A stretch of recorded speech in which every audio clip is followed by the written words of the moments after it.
আসসালামু আলাইকুম ওয়া রাহমাতুল্লাহ। দাখিল 26 ব্যাচ যারা আলফাতা প্রকাশনী সিলেবাস ও পাঠ্যক্রম অনুশীলন করে আগামীকাল প্রাক নির্বাচনী পরীক্ষা অর্থাৎ হাদিস শরীফ পরীক্ষা দিবে, হাদিস শরীফের পরীক্ষা দিবে, তাদের জন্য রচনামূলক 60 মার্ক 60 মার্কের সাজেশন এখন দিব।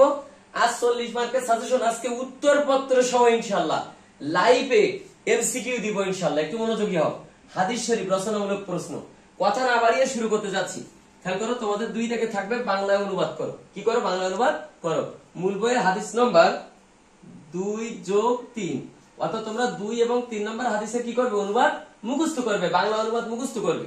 আর মুখস্থ করার পরে সংশ্লিষ্ট প্রশ্ন থাকবে তোমাদের আলিফ নম্বরে তুতিউ তোয়ামা এর তাৎপর্য লিখো।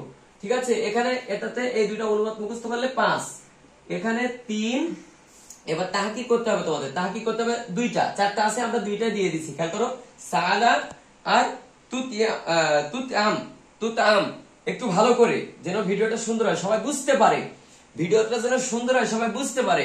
তাতে এই দুইটা তাহকিক করতে হবে 2 নম্বর। এ হলো তোমাদের 10 নম্বর। খেয়াল করো, পরবর্তী 3 নম্বর তাকে থাকছে তোমাদের বাংলা অনুবাদ করো। মূল বইয়ের হাদিস নম্বর তোমাদের 41+42, 41+42। এই দুইটা হাদিসে কি করতে হবে? বাংলা অনুবাদ মুখস্থ করতে হবে। তোমাদের 5 নম্বর বাংলা অনুবাদ লিখতে হবে, বাংলা অনুবাদ। সাথে সাথে প্রশ্ন থাকছে অন্যের গৃহে প্রবেশের অনুমতি চাওয়ার বিধান। অন্যের গৃহে প্রবেশের অনুমতি চাওয়ার বিধান একটু ভালোভাবে খেয়াল করো। অন্যের গৃহে প্রবেশের অনুমতি চাওয়ার বিধান ব্যাখ্যা করতে হবে তোমাদের। পাশাপাশি তাহকিক থাকছে তোমাদের আনহাকা আতাইতু। এটা একটু ভালোভাবে যেন সবাই বুঝতে পারে, যেন তাদের কোনো কষ্ট না হয়, দাখিল 26 ব্যাচের জন্য কোনো ভিডিও দেখতে কষ্ট না হয়। খেয়াল করার সাথে সাথে মূল বইয়ের হাদিস নম্বর পরবর্তী 4 নম্বর দাগে থাকছে মূল বইয়ের হাদিস নম্বর 50-51 না 50-এর সাথে 55 এই দুইটা হাদিসের মুখস্থ করতে হবে তোমাদের 5 নম্বর। ভিডিও হবে তারা যারা বুঝতে পারে। 50-এর সাথে থাকবে 55 নম্বর, এখানে 5 নম্বর বাংলা অনুবাদ করতে হবে। আলিফ নম্বরে থাকছে মুসাফাহাতু ওয়া মুআনাকাতু এর পরিচয় দাও, অর্থাৎ তোমাদের কলাকলি করা এবং হাতে হাত দেওয়া সালাম দেওয়ার পর, এটার বিস্তারিত আলোচনা করতে হবে। 12 নম্বরে তাহকিক থাকছে তোমাদের জন্য কদামা করআ এই দুইটা তাহকিক তোমরা করে ফেলবে। ঠিক আছে, 5 নম্বর দাগে তোমাদের প্রশ্নের 5 নম্বর দাগে থাকছে তোমাদের 68+69 নম্বর হাদিস। 68 এবং 69 নম্বর হাদিস, এটা যেন সুন্দর বোঝা যায়। 68 এবং 69 নম্বর হাদিসের বাংলা অনুবাদ মুখস্থ করতে হবে 5 নম্বর। খেয়াল করো, আলিফ নম্বরে থাকছে এই হাদিসের কোন একটা হাদিসের অংশ, কাওয়ামুনা ইলা সাইয়্যিদুকুম, অর্থাৎ এটা ব্যাখ্যা করতে হবে তোমাদের। এটা যেন বোঝা যায়, ভালো করে খেয়াল করো। এটা কাওয়ামুনা আলা সাইয়্যিদুকুম, এটা কি করতে হবে? ব্যাখ্যা করতে হবে। এরপর 12 নম্বরে থাকছে তাহকিক বাসা আর মাসজিদ, এটা কি করতে হবে? তাহকিক করতে হবে। 9 নম্বর দাগে থাকছে 5-এর পরে 9 নম্বর দাগে থাকছে তোমাদের মূল বইয়ের 204+205 নম্বর হাদিস। 204 এবং 205 নম্বর হাদিস। এই হাদিস সংশ্লিষ্ট তোমাদের প্রশ্ন থাকবে পিতার চেয়ে মাতার অধিকার বেশি কেন? খুবই মনোযোগ, পিতার চেয়ে মাতার অধিকার বেশি কেন, এটা ব্যাখ্যা করতে হবে তোমাদের।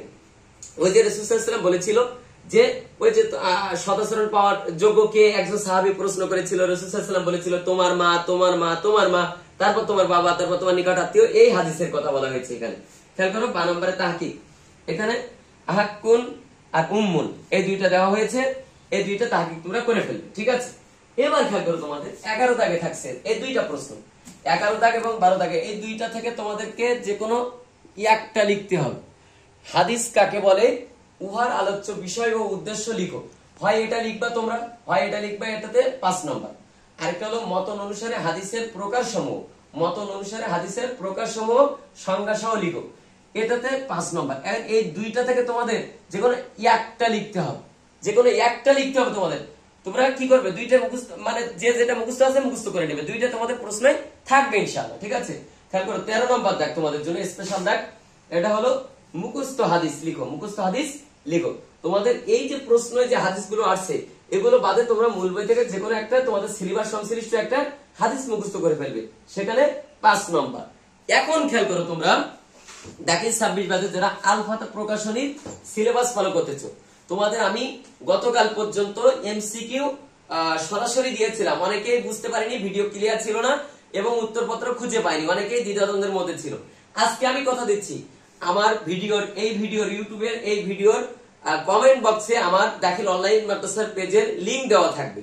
এই লিংকে রাত 9টায়, যথা টাইম রাত 9টায় তোমাদের উত্তরপত্র সহ ইনশাআল্লাহ 40টা এমসিকিউ আমি সমাধান করে দেব। আমি আবার বলছি, 40টা এমসিকিউ আমি সমাধান করে দেবো আজকে ইনশাআল্লাহ, কোনো কথা নেই।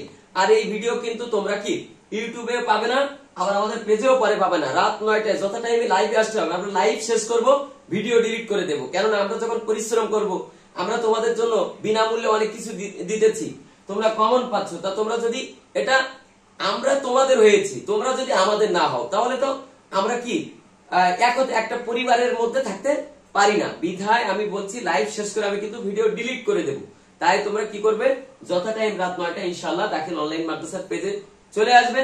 এখানে তোমাদের 40টি এমসিকিউ আল ফাতহা এই হাদিস শরীফের উত্তরপত্র সহ সমাধান করে দেওয়া হবে ইনশাআল্লাহ। সবার সুস্থতা এবং দিক উজ্জ্বল কামনা করে সবাই যেন এই সাজেশন ফলো করে পড়াশোনা করে সফলতার মঞ্চে পৌঁছাতে পারে, এই আশাবাদ ব্যক্ত করে আজকের কথা এখানে শেষ করছি। দেখা হবে বিজয়ে, দেখা হবে রাত 9টায় ইনশাআল্লাহ। আমা তৌফিক ইল্লা বিল্লাহ। আসসালামু আলাইকুম ওয়া রাহমাতুল্লাহ।